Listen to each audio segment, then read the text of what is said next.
શ્રી વલ્લભા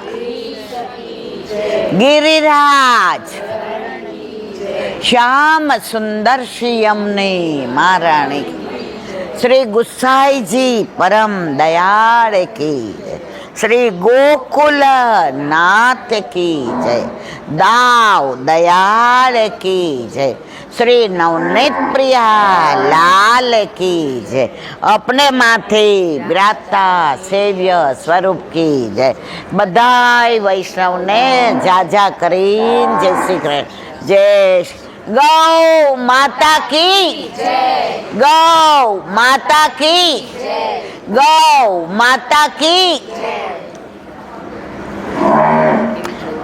જિંદગીમાં આટલી ઉંમરમાં પહેલી વાર આવું વાતાવરણ મળ્યું કે ગાયો આપણી રાહ જોતી હોય અને ભાંભરે છે ત્યારે આમ જાણે મને એમ કે તું કૃષ્ણની વાતો કરો, બીજી વાતો કરવાનું બંધ કર. કેવું આમ આમ ભાંભરે છે, એનો અવાજ જુઓ. આપણે ભલે ગોકુળ ના જઈ શક્યા પણ વલ્લભે કૃપા કરીને ગોકુળ આવ્યા. આજે ગોકુળ આવ્યો છે મારે આંગણે રે લોલ, અહીંયા મહરખન માય જય લોલ. આજે ગોકુળ આવ્યો છે મારે આંગણે રે લોલ, અહીંયા મહરખન માય રે લોલ. આજે ગોકુળ આપણા ઘરે આવી ગયો છે અને રોજ આવીએ છીએ તો રસ્તામાંથી જ આ દ્રશ્ય આમ યાદ આવવા માંડે. આરાધ્યને એ લોકો ગયા છે હરિદ્વાર ને મસૂરી ને ત્યાં. તો આજે ફોન આવ્યો, એ કે બા આટલી બધી ગાયો મને કેમ હરિદ્વાર જવા દીધો? ઊંધો ચોઈટો. એટલે ગાયો તો નસીબ હોય. શું? હા આ છે ગાયો. એક મિનિટ, કે અધિક મહિનો નથી, મોલમાસ તો આપણાથી ને બોલાય જ નહીં. આ તો પુરુષોત્તમ ભગવાને પોતાનું નામ આપેલો 3 વર્ષે આવતો સ્પેશિયલ મહિનો. અને બધા જ એવું કે ગૌ સેવા અધિક મહિનામાં તો વધુમાં વધુ. પુષ્ટિ માર્ગમાં કેવું છે, બધાય ગૌ સેવા કરે, આપણી સેવા ગાયો કરે છે. આજે આટલી બધી ગાયો આપણે આવીએ તો કેવી રાજી થાય છે, ભાંભરતી નથી, આપણને જોઈને બોલાવે છે. તો દસમ સ્કંદ, એમાં ઠાકોરજીની લીલા, ઠાકોરજીના ગુણ, ઠાકોરજીનું રૂપ, ઠાકોરજીનું સ્વરૂપ, ઠાકોરજીનું તેજ, ઠાકોરજીનું પુંજ. એક મિનિટ રીખો એક જ મિનિટ. ત્યાંથી ખુરશી લઈ આવી ગઈ બેના, ઉપર બેસ્યા.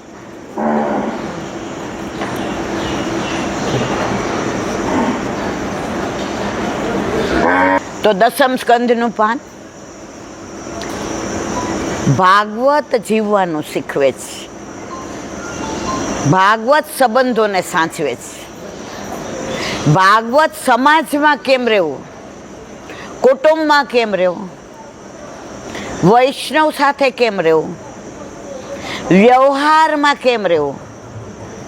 અને સૌથી પહેલાં આપણે ભારતીય છીએ, પછી સનાતની છીએ અને પછી આપણે વૈષ્ણવ છીએ. હું ને તમે ભારતીય ન હોય તો વૈષ્ણવ થાય મારા વાલા?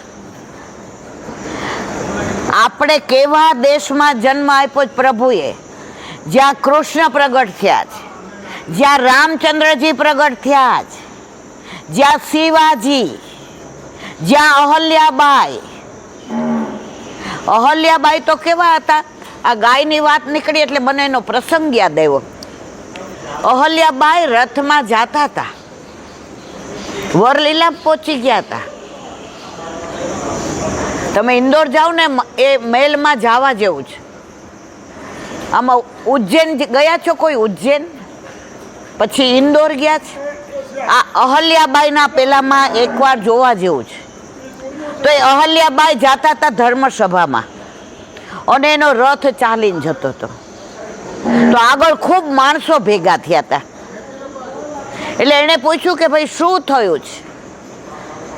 તો ચલાવવા વાળો બોલ્યો નહીં એટલે એને કીધું એ રથ ઊભો રાખ. રથ ઊભો રાખ્યો. હા, તેમણે પૂછ્યું કે શું બીના બની છે? અહલ્યાબાઈના એકના એક દીકરાથી ગાય રસ્તામાં આવી ગઈ હતી. સમજ્યા શું થયું તું? એ આપણાથી શબ્દ ન વપરાય. એટલે ઓલો કે કોઈ કે આયા ગાય ને, એ કે કોણ છે? તો ઓલાને બીક લાગી કે અહલ્યાબાઈ તો આ રાજના પેલા, હવે એના દીકરા. અને અહલ્યાબાઈનો ન્યાય એવો હતો કે પોતાનો દીકરો હોય તો એ જ સજા, અને કોઈ બાપ કામવાળાના છોકરો હોય એટલે બધાએ કીધું ખબર નહીં, પણ છોકરો અહલ્યાબાઈનો હતો ને, આવીને પગે લાગીને કે માં મારાથી ગાય. શું ગાય? માં મારાથી ગાય. સમજી ગયા. બૂમ પાડી આને અત્યારે ને અત્યારે લઈ જાઓ અને ફાંસીના ચોકડાની તૈયારી કરો. હવે હું રાજસભામાં નથી જાતી, હવે આને ફાંસી આપવાની છે. ગાયનું મહત્વ સમજ્યા તમે બધાય? ત્યારે ખૂબ આજીજી કરી. એણે કીધું ના, આ જગ્યાએ બીજા કોઈ હોત તો હું શું કરત? તમે કીધું કે મારા છોકરાએ કર્યો એટલે મારે છોડી દેવાનો ના. પછી બધા ગામવાળાએ ખૂબ સમજાયું, પણ એ તો મક્કમ જ રહ્યા. ગાય શું છે એ કે તમને નથી ખબર. આટલા બધા દૂધ છે ને, એમાં તમે જો બધાને બીમાર હોય, કાંઈ તકલીફ હોય તો કોનું દૂધ પીવાનું કે? ભેંસનું કે જ કોઈ? રાજકોટમાં સેનિટોરિયમ છે. 50 વર્ષ પહેલા અમારી સામે એક પાડોશી રહેતા હતા.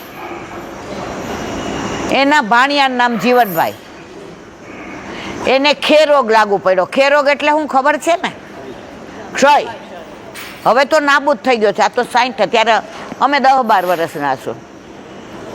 એટલે ડોક્ટરે કીધું કે આ બધી દવાઓ તો જ લાગુ પડે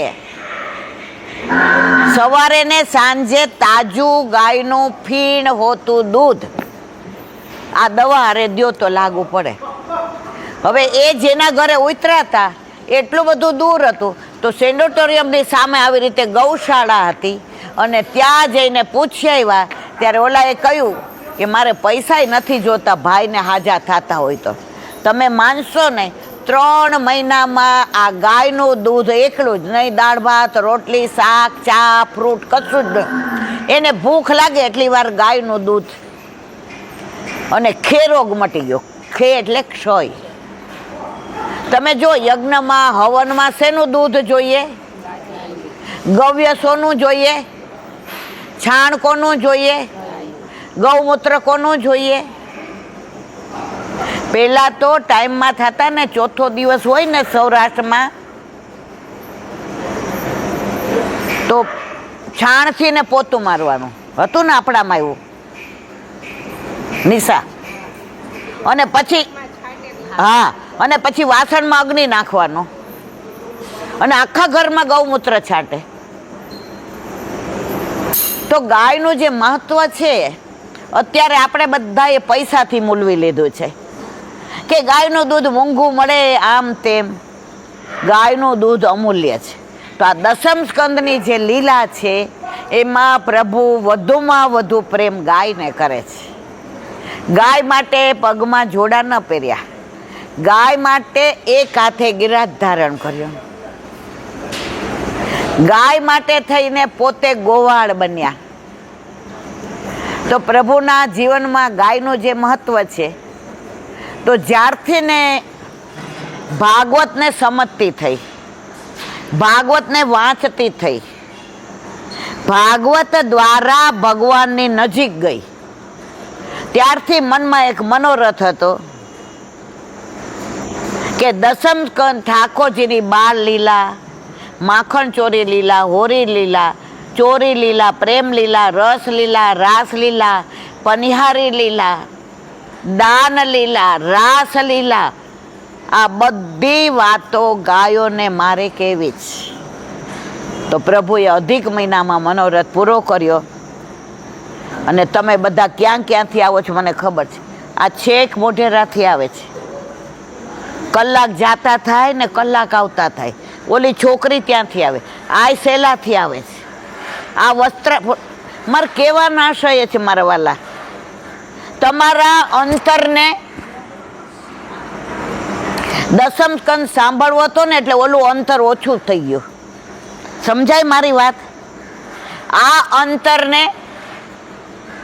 ઠાકોરજીની લીલા સાંભળવી હતી એટલે ઓલું અંતર ઓછું થઈ ગયું. આટલા બધા વૈષ્ણવ છે, કેમ આટલા જ આવે છે? જેનો અધિકાર હોય એ જ આવી શકે, બીજા આવી શકે નહીં. તો હવે આપણે આગળ આજે પ્રકરણ 2 નક્કી કર્યું હતું કે રોજ 20 પાના વાંચશો, પણ ભણતા હોય ને તો કોર્સ પૂરો કરવાનો હોય.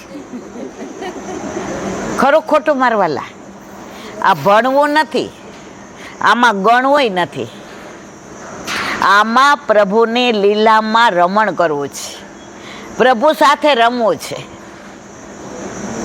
માં બનીને આવ પ્રભુ, તારી સાથે મારે રમવું છે.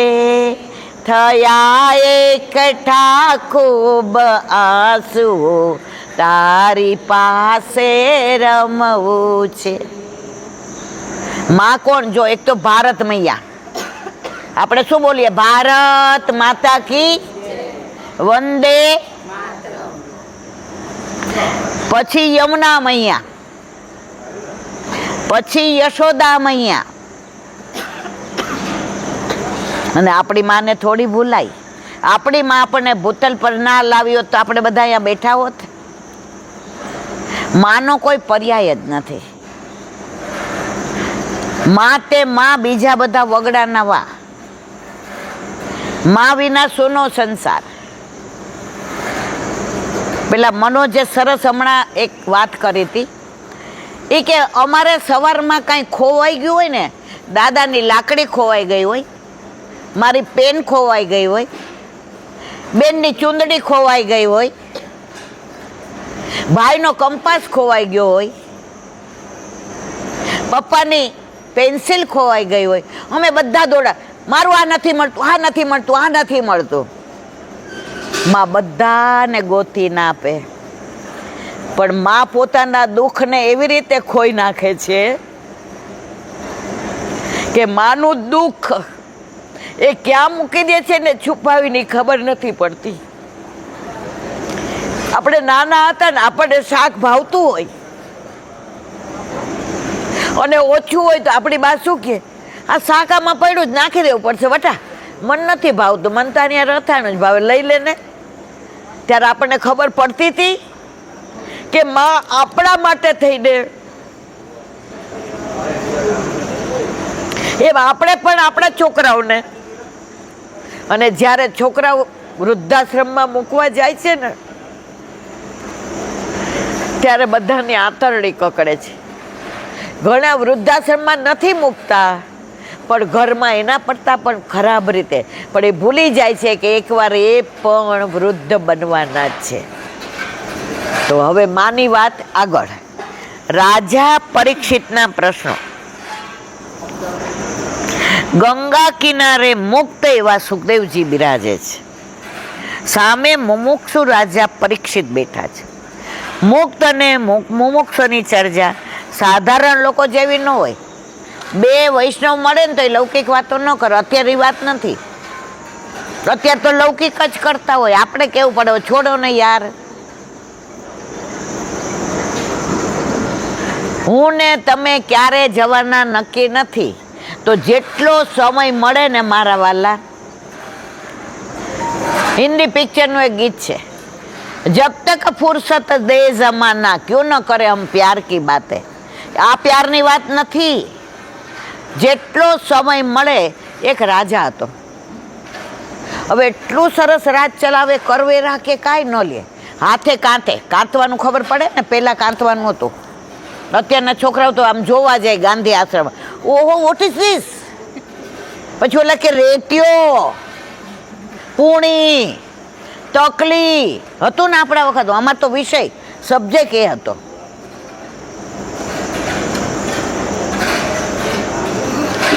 તો એ રાજા કાંતીને જેટલા પૈસા આવે ને એમાં પોતાનું પૂરું કરે. રાજનું કામકાજ કરતા હોય ત્યારે દીવો ચાલુ હોય, અને જેવું પોતાનું પર્સનલ કરે એટલે દીવો ઓલવાવીને પોતાનો દીવો કરે. હવે રાણી સાહેબ આવ્યા ને પ્યોર વૈષ્ણવ, એમના લગ્ન થયા, રાણી સાહેબ આવ્યા પ્યોર વૈષ્ણવ. સેવા ને સ્મરણ ને સત્સંગ ને વૈષ્ણવને બોલાવે ને કીર્તન મંડળીને બોલાવે ને કીર્તનિયાને બોલાવે ને મુઠ્ઠી મગનો મનોરથ કરે ને ગુરુદેવની પધરામણી કરે, અને ઘરની અંદર ચારે બાજુ કૃષ્ણ સિવાય બીજી કોઈ વાત નહીં. હવે રાણીએ એકવાર રાજાને કીધું, એ કે તમે બધું સારું કાર્ય કરો છો, થોડુંક ભગવત નામ લેતા હો તો. રાજા હશે. વળી થોડા દિવસ થાય એટલે કે અહીંયા ભાગવત કથા છે, હાલો ને, એ કે અડધો કલાક. રાજા હશે. આમ કરતા રાણીને 5 વર્ષ લગ્ન થયા. વાહ, થઈ ગયો. વલ્લભાધીશ કી જય. 5 વર્ષ થઈ ગયા. રાણીનો ભાઈ આવ્યો એટલે બધી રીતે કે બેન તારા જેવું તો કોઈ નસીબદાર નહીં. સરસ થઈ ગયું, સરસ સરસ. બેન તારા જેવું તો કોઈ નસીબદાર નહીં. તું તો રાજાની રાણી નથી, તું તો આનો રાજાઓ ને એવું છે, બધું તારું જ ચાલે છે. એ કે બધું સુખ છે, પણ ભાઈ એક મોટું દુઃખ છે. એ કે શું દુઃખ છે? એ કે રાજા કોઈ દી ભગવાનનું નામ નથી લેતા. રાજાએ સાંભળ્યું, હૈસા આપણે હોય ને તો ઝઘડીએ, ટોન્ટ મારીએ, સામું બોલીએ. રાજા પાછા હૈસા. હવે તમને પરાકાષ્ઠા કહું કે ભક્તિ કેવી રીતે કરાય એ ભાગવત શીખવાડે છે. હવે રાતના સૂતા હતા એટલે રાણી સાહેબા બાજુમાં રાજાને કે એક કામ કરીએ આપણે બે, રોજ કેવું માળાજી 2 લઈ આવું ને, એક તમારે ને એક મારે, શ્રી કૃષ્ણ શરણમ. રાજા કે ના, પછી ગુસ્સો આવે ને, એટલે રાણી સાહેબ ઓલી બાજુ પડખું ફરીને સૂઈ ગયા. હવે સાંભળો પરાકાષ્ઠા. રાજાને એવી ઊંઘ આવી કે રાતના ઊંઘમાં પણ એમના શ્વાસમાંથી કૃષ્ણ કૃષ્ણ કૃષ્ણ કૃષ્ણ કૃષ્ણ કૃષ્ણ. રાજા હસતા થાય એટલા માટે કે એક પળ પણ રાજનો કારભાર કે શ્વાસોચ્છ્વાસ કૃષ્ણ સેવાય કરતા રાણી દેખાડતા હતા. મુઠ્ઠી મગનો મનોરથ કર્યો, બ્રાહ્મણોને જમાડ્યા, વૈષ્ણવોને બોલાવ્યા, બધાને લાણી કરી, ગામની 5 દીકરીને પરણાવી, આ પંડિતને પુરસ્કાર આપ્યો. એટલે બધાય વાહ વાહ કોની કરે મારવાલા? કરે ને રાણીને. અને બધાય શું બોલે કે રાજા તો હાવ નકામા છે. તો રાતના કૃષ્ણ કૃષ્ણ કૃષ્ણ કૃષ્ણ. એટલે રાણી એકદમ ઊભા થઈને આમ કર્યું, એ તમે કૃષ્ણ કૃષ્ણ બોલો છે? રાજાની આંખ ઉઘડી ગઈ. એ કે ના રે ના, આ તો ભૂલમાં બોલાઈ ગયો છે, હું બોલું જ નહીં. પછી રાણી સમજી ગયા કે ભગવત નામ ગુપ્ત રાખવાનું છે, જાહેર કરવાની વસ્તુ નથી. આજે 2 પાપડ વચ્ચે કીકી સચવાય ને એમ ભગવત ભક્તિ. અત્યારે કળિયુગમાં જુઓ તમે, આટલું કર્યું ને તોય 12 કહેશે અમે છે ને અધિક મહિનામાં તો રોજ ગાયોને ઘાસ ખવડાવીએ, અમે અધિક મહિનામાં છે ને રોજ 11 વાર યમનાષ્ટ. આપણને કોઈ પૂછ્યું? પ્રગટ કરે રસ. સવારે રાજા લીલામ પહોંચી ગયા હતા. કેમ કે મારી ભક્તિ બહાર આવી ગઈ. ત્યારે રાણીને એમ થયું કે રાજા પામી ગયા અને હું આ બધું નામ થયું, એમાં જ્યાં આપણું નામ થાય ને ત્યાં નાશ થાય ને થાય જ. ઘણા એમ કે ઇલાબેન તમે ભગવદીય, હજી ભગવદીય ને, હજી આપણે વૈષ્ણવ નથી. હજી આપણને બીજાની વાતો સાંભળવી ગમે છે, હજી આપણે બીજા વાતો કરતા હોય તો ઊભા રહી જઈએ છીએ, હજી કોઈ કાંઈ કહે તો આપણને ખોટું લાગી જાય છે, હજી આપણને અપમાનની ખબર પડે.